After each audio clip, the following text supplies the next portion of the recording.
possible to undo the entitlements bankrupting this country? And if so, what course would you recommend to undo this legislation?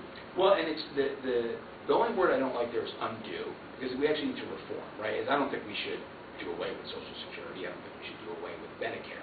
But we have to reform them to make them fiscally solvent in the long run. So let me take each of them one at a time. On Social Security, there are actually very small fixes we can make that will make Social Security solvent. Right? One of them is that wealthy people shouldn't be receiving Social Security benefits. Social Security was there to make sure nobody was in poverty. If you're making $200,000 a year in retirement, you don't need Social Security. Two is things like readjusting the increases in Social Security to index against prices rather than wages, because that's the fault of the increases to keep up with inflation. And three is for young people, the retirement age should be gradually increased. And that is, not for people who are, 45, but people who are 25, right? To make it solvent in the long term, because life expectancy is going up. So things like that will set Social Security on a clear path. What would I be opposed to?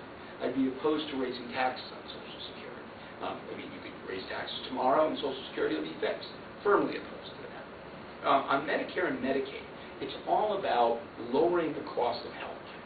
It's actually the real health care reform that we need is actually creating the incentives for cost reduction in the health care system.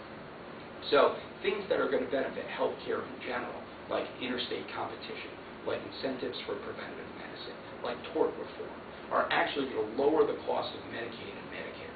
And there is fraud there. Let's make no mistake about it. There's fraud there. I don't know if there's $500 billion of fraud like Jim Hines and Congress are claiming that can pay for everybody's health care, but there is fraud there that we should be going after. So you would, it's a word, undo, you would change universal health care, which is being proposed to us as an entitlement. And that, it isn't. And that one is an undo, right? That one, Social Security, Medicare, for having this complete government takeover of health care is outrageous. Jim Hines spoke on the floor passionately in favor of the public option. And there's nothing optional about the public option. The House bill actually says if you work for a small business, you will have no choice of whether to go on the public option or not. It'll be your employer who decides. Oh, and by the way the bill sets it up, you only have to pay $8,000 per employee to go on the public option, as compared to an average of $12,000 to $15,000 for private insurance. Well, guess what every small business is going to do? They're going to throw all their employees on the public option. Workers get no choice in the matter. And so it is this backdoor way that they've created to create this nationalized healthcare system, where it's Orwellian, that they've called it a public option when most people won't have the choice. The only people who are going to have the choice are the wealthy, the people who can already afford to go on whatever health care insurance they want.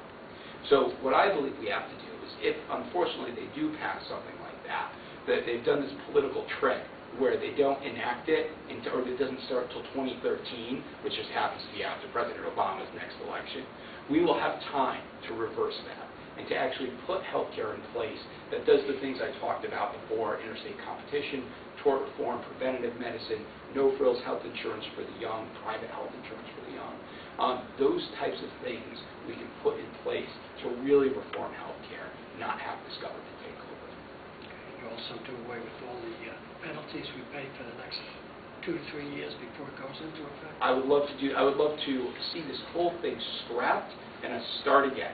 One of my frustrations, and it's something that I think a lot of people are feeling out there, when President Obama ran and when Jim Hines ran, they said there's going to be change in Washington. There's going to be bipartisanship, and we're going to work together for what's best for the country. There's been none of that. Jim Hines has voted 96% of the time with Nancy Pelosi, lock, stock, and barrel. There's been no effort from the stimulus package to health care to try to do the common sense things that we all agree with, right? I'll take one of them, preventative medicine, right? Everybody will tell you that it costs less money and you save more lives if on things like cancer, heart disease, diabetes, you catch them early and treat them early. Now, that's not a Republican issue. That's not a Democratic issue. That's smart medicine. We're not focusing on that. Instead, we're focusing on this massive government takeover of health care. So I'd like to see us scrap this entire thing and start again. I'll finish up, I'm sorry. How do you think the federal government should be handling illegal immigration?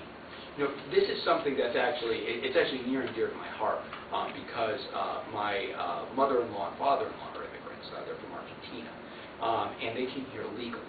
And my mother-in-law waited 3 years to come over here because she came over illegally.